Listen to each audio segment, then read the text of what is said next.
नमस्कार मित्रांनो, मी प्राध्यापक कराड परत एकदा आपल्या सर्वांच्या सोबत आहे आणि आपल्या सर्वांच्या आपल्या कराड लॉ क्लासेसमध्ये मनापासून स्वागत करतो.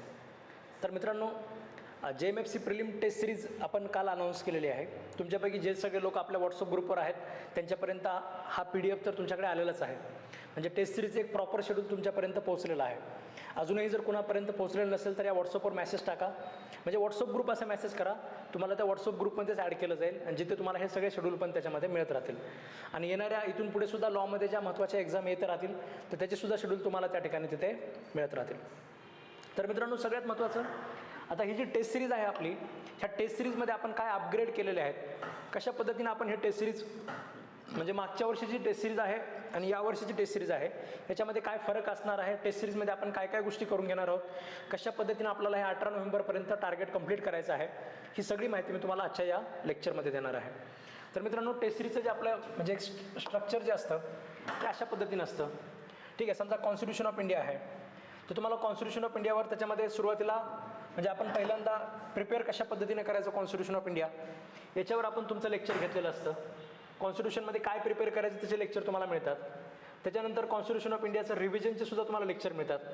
आणि रिव्हिजनसुद्धा आपण मागच्या वेळेस जे होतं ते एका लेक्चरमध्ये वगैरे आपण रिव्हिजन केलेलं होतं. आता आपण तुम्हाला डिटेल रिव्हिजन देतो आहे. कॉन्स्टिट्यूशन ऑफ इंडियावर जेवढे प्रॉबेबल MCQ विचारले जाऊ शकतात तर ते प्रत्येक MCQ म्हणजे जवळपास कव्हर करण्याचा प्रयत्न आपण ह्या लेक्चर्समध्ये सुद्धा आपण करणार आहोत. म्हणजे ह्या लेक्चरमध्ये सुद्धा आपण तुम्हाला प्रश्न विचारलेले आहेत, तुम्हाला त्याचं उत्तर देण्याचा प्रयत्न करायचा आहे.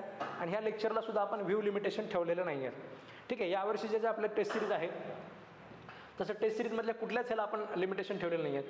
तुम्हाला प्रिव्हियस इयर क्वेश्चनची सुद्धा टेस्ट असेल आणि आपल्या कराड लॉ क्लासेसची सुद्धा तुम्हाला त्याच्यामध्ये टेस्ट असणार आहे. समजा कॉन्ट्रॅक्ट ॲक्ट आहे, तुम्हाला नेमकं काय प्रिपेअर करायचं आहे त्याचं लेक्चर तुम्हाला इथे दिलेलं आहे. एक तासाचं लेक्चर आपण घेतलेलं आहे की कॉन्ट्रॅक्ट ॲक्टमध्ये कोणत्या पार्टवर तुम्ही जास्त फोकस केला पाहिजे, MCQच्या दृष्टीने आपल्याला काय स्ट्रॅटेजी असली पाहिजे, काय वाचलं पाहिजे कॉन्ट्रॅक्ट ॲक्टमध्ये, अशा प्रकारचं लेक्चर तुम्हाला इथे मिळतं आहे. आणि सोबतच कॉन्ट्रॅक्ट ॲक्टचे रिव्हिजन लेक्चरसुद्धा तुम्हाला मिळतील.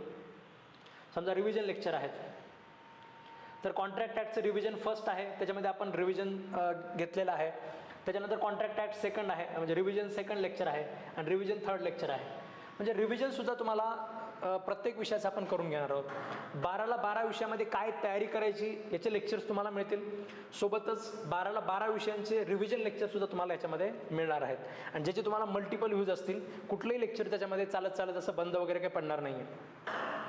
ठीक आहे, आणि बाकी तुम्ही टेस्ट सिरीजचं शेड्यूल जर तुम्ही बघितलं, टोटल यावेळेस आपण 23 टेस्ट घेतो आहे.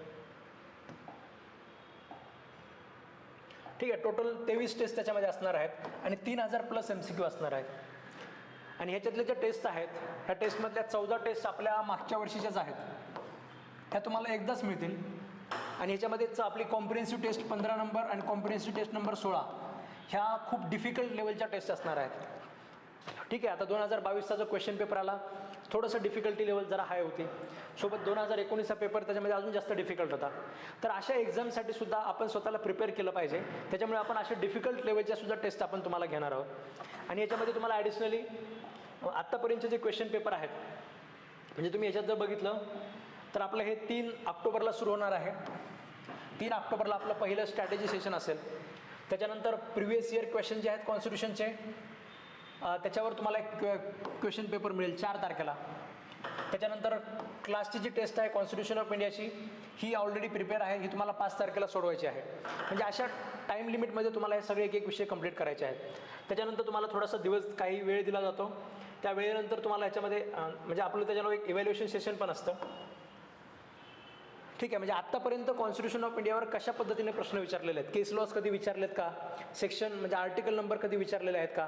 ठीक आहे, त्याच्यानंतर अजून तुम्हाला मध्ये जाऊन काही डेप्थमध्ये प्रश्न विचारलेत का, अजून काही हिस्टॉरिकल पर्स्पेक्टिव्हने काही प्रश्न विचारले का, कॉन्स्टिट्यूशन ऑफ इंडियाशी म्हणजे रिस्ट्रिक्टेड आहे का, कॉन्स्टिट्यूशनल लॉसुद्धा कव्हर केलेला आहे, कशा कशा अँगलने JMFC कुठपर्यंत जाऊ शकते, JMFCची आत्तापर्यंतची झेप काय राहिलेलं कॉन्स्टिट्यूशन ऑफ इंडियामध्ये, म्हणजे मागच्या वर्षीचं क्वेश्चन पेपरचं इव्हॅल्युएशनसुद्धा आपण एक ॲडिशनली करणार आहोत.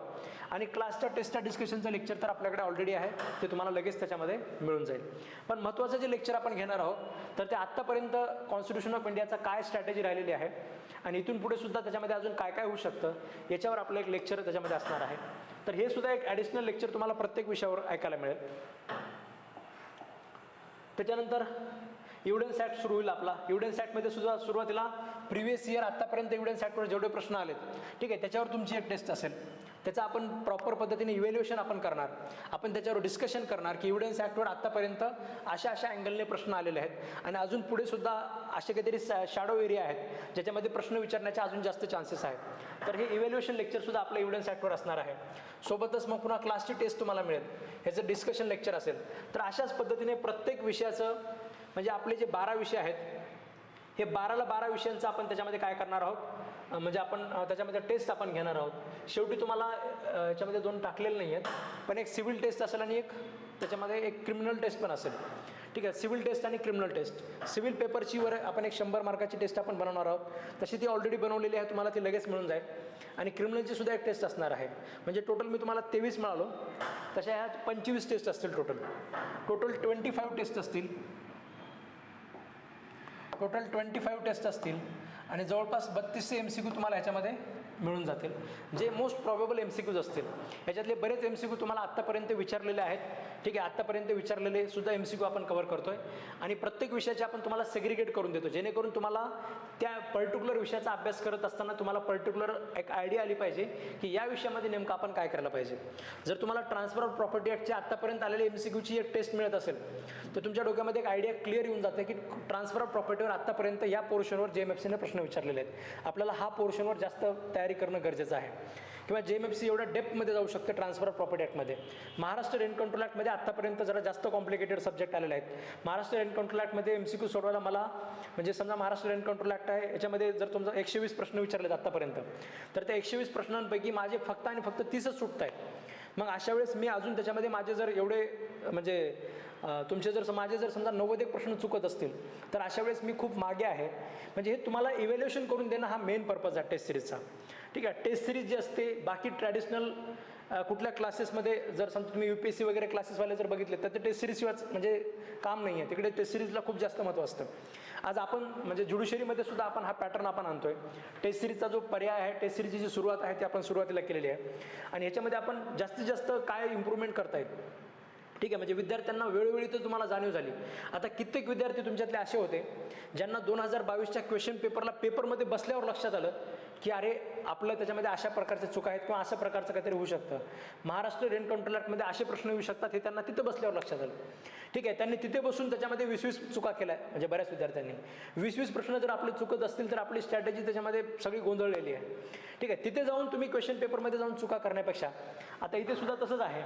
तुम्ही डायरेक्ट 18 नोव्हेंबरला जाऊन चुका करण्यापेक्षा, ठीक आहे, ज्या चुका तुम्ही डायरेक्ट 18 नोव्हेंबरला करणार आहात आणि तेव्हा जिथून तुम्हाला रिअलाईज होणार आहे ती पहिली चूक तुम्ही आपल्या क्लास टेस्ट सिरीजमध्ये 4 तारखेला करणार आहात.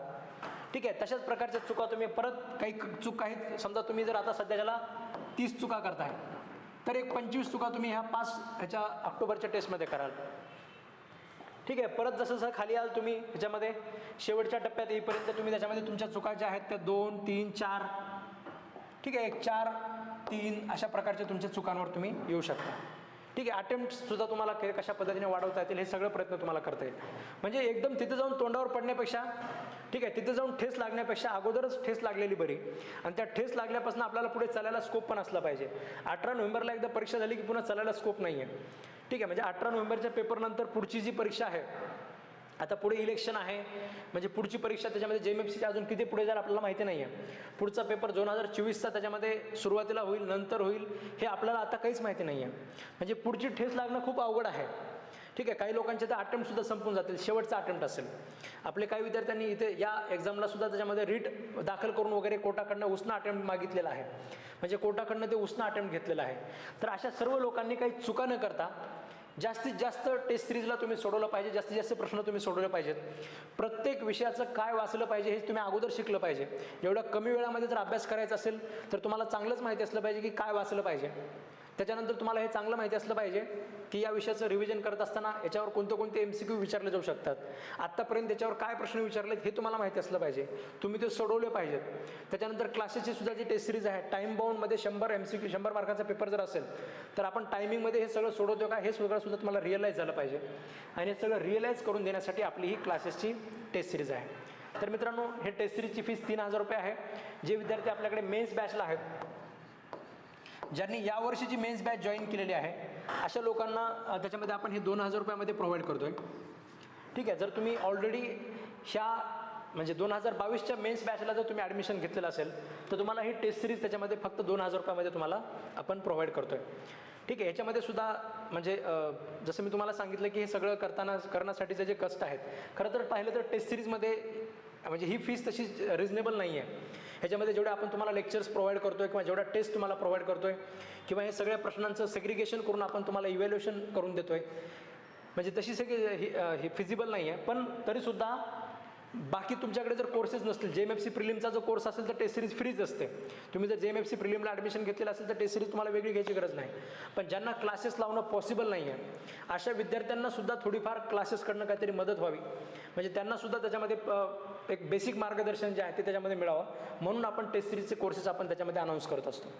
पण तुम्ही अशा पद्धतीने याचा वापर जर तुम्ही करून घेतला, ठीक आहे, टेस्ट सिरीज घेऊन सुद्धा जर आपण त्याचा वापर केला नाही तर आपल्याला त्याच्यामध्ये सक्सेस मिळणार नाही. ठीक आहे. ह्याच्या ज्या टेस्ट आहेत त्या घेणे, लवकरात लवकर त्या विषयाचं रिव्हिजन कंप्लीट करणे, सांगितल्याप्रमाणे त्या विषयाचा अभ्यास कंप्लीट करणे आणि त्याच्यावरच्या टेस्ट सोडून तुम्ही वेळेमध्ये जर कंप्लीट करत असाल तरच तुम्हाला टेस्ट सिरीजचा फायदा होऊ शकतो. याच्या व्यतिरिक्त जर तुम्हाला टेस्ट सिरीजबद्दल काही प्रश्न असेल तर तुम्हाला खाली स्क्रीनवर नंबर दिला आहे, ह्याच्यावर सरळ व्हॉट्सअप करून विचारा. ऑफिसचा व्यक्ती तुम्हाला व्हॉट्सअपचे रिप्लाय देईल. जर ऑफिसच्या व्यक्तीकडनं तसं समाधान झालं नाही तर तुम्ही डायरेक्ट मला कॉल करा. मी तुम्हाला तुमच्या जो काही प्रश्नाचं शंकेचं जे काही निरसन आहे तर ते मी तुम्हाला फोनवर त्याच्यामध्ये करून देईल. ठीक आहे. धन्यवाद मित्रांनो.